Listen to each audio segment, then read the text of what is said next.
সম্মানিত রাহান প্রবাসী, আপনাদের কাছে আমার একটি আবেদন, একটি নিবেদন, আমাকে যদি আপনারা হারিয়ে দেন, আমাকে হারানো হবে না, হারানো হবে এই পাথর ঘাটা অসহায় গরিব মানুষদের। আপনাদের কাছে আমার একটি দাবি, এই পাথর ঘাটার যে মানুষের চিকিৎসা চলে না, যে মানুষের মেয়ের বিবাহ দিতে পারে না, যে বাপ্পা তার সন্তানকে বই কিনে দিতে পারে না, সেই মানুষগুলোর দরজা আমার দরজা, তাদের জন্য আপনারা বন্ধ করে দেবেন, তাই একটি আমার আবেদন। আমি যদি এই পাথর ঘাটায় না থাকি, আমার এই গরিব দুই না বিভাগী মানুষরা আমার সাহায্য থেকে বঞ্চিত হবে। এটি আপনাদের কাছে আমার কোনজনের বিনোদন। আমি আপনাদের এই গরিব দুঃখী মানুষের সেবা করতে চাই। আমি নগণ্য একজন কৃষক হিসাবে এদেশে বিনোদী মানুষের মাঝে মিলেমিশে থাকতে চাই। এটি আপনাদের কাছে আমার আবেদন। আরেকটি বার আপনাদের কাছে আমি ভোট প্রার্থনা করছি, ভোট ভিক্ষা চাচ্ছি। আপনাদের এই ভিক্ষার বিনিময়ে আমি যদি কিঞ্চিত পরিমাণ সব কামাই করি, সেই সবের ভাগিদার কিন্তু আপনারা হবেন। আমি আল্লাহকে হাজির নাজির করে আপনাদেরকে সাক্ষী রেখে বলতে পারি, এই 5টি বছরে আমি পাথর ঘাটার একটি মানুষকে আমি ঠকাইনি, একটি মানুষকে আমি ধোকা দেই নাই, একটি মানুষের সাথেও আমি মুনাফিকি করি নাই। অতএব এই পাথর ঘাটার 1.5 লক্ষ ভোটার আমাকে বঞ্চিত করতে পারে না, এই আত্মবিশ্বাস আমার আছে। আমি যে ইউনিয়নের সন্তান, পাথরঘাটা সদর ইউনিয়ন, সেই সদর ইউনিয়নে 30,000 ভোট আমার ইউনিয়নে। আগামী 29 তারিখ দেখবেন সেই 30,000 ভোট থেকে আমি কত ভোট আমার আমি চট্টগ্রামে বসবাস করি, সেখানে 25,000 ভোট। এই আগামী 29 তারিখ দেখবেন সেই 25,000 ভোট থেকে আমার বাক্সে কত ভোট পড়ে। ইনশাআল্লাহ আমি পৌরসভার সন্তান, সেখানে আমি লেখাপড়া করেছি, আমি পৌরসভায় রাজনীতি করেছি, সেই পৌরসভায় 22,000 ভোট। আপনারা দেখবেন সেই পৌরসভা থেকে আমাকে কিভাবে ব্যবসায়ী ভাইরা পুরস্কৃত করে। এই 5 বছরে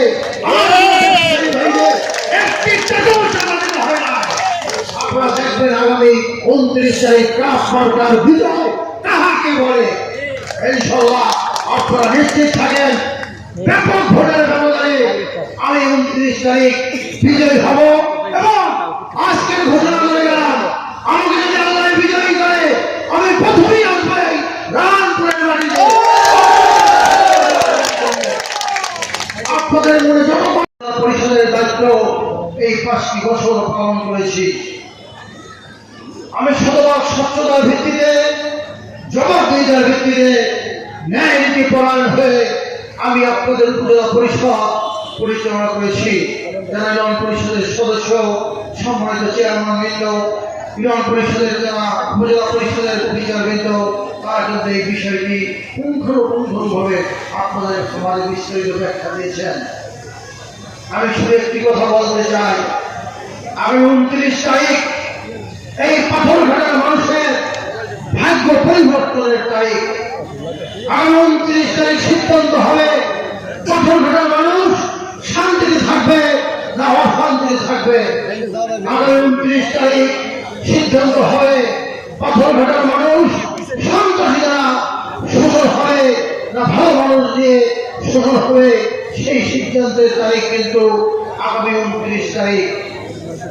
আমি আপনাদের একজন নগণ্য খাদেম হিসাবে, একজন নগণ্য গোলাম হিসাবে এই পাথরঘাটার প্রতি মানুষকে আমি সম্মান শ্রদ্ধা হয়ে আমি তাদের সেবা দিয়েছি। আমি একজন শিক্ষিত মানুষ, আমি বিশ্ববিদ্যালয় থেকে যেদিন আমি পাস করেছি, তারপরের দিন আমি কিন্তু এই পাথরঘাটার মাটিতে চলে এসেছি। আমার একটি উদ্দেশ্য, এই পাথরঘাটার সাধারণ মানুষ, গরিব দুঃখী মানুষের সেবা এবং মেহনতি মানুষের পাশে থাকা। আজকে আসন্ন উপজেলা পরিষদ নির্বাচনে বিভিন্ন রকমের ষড়যন্ত্র শুরু হয়েছে।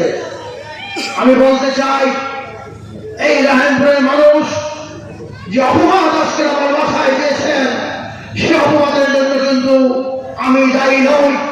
এই পাথরঘাটা রায়পুর কলেজে এই রায়পুর স্কুলে দুইবার আমাকে পুনরাবৃত্তি করে চিঠি দেওয়ার পরে সেই অনুষ্ঠানে আমাকে আনা হয় না, সেই অনুষ্ঠান আমাকে ছাড়া সেই অনুষ্ঠান পরিচালিত হয়েছে, আমি সেই অনুষ্ঠানের খবর জানি না।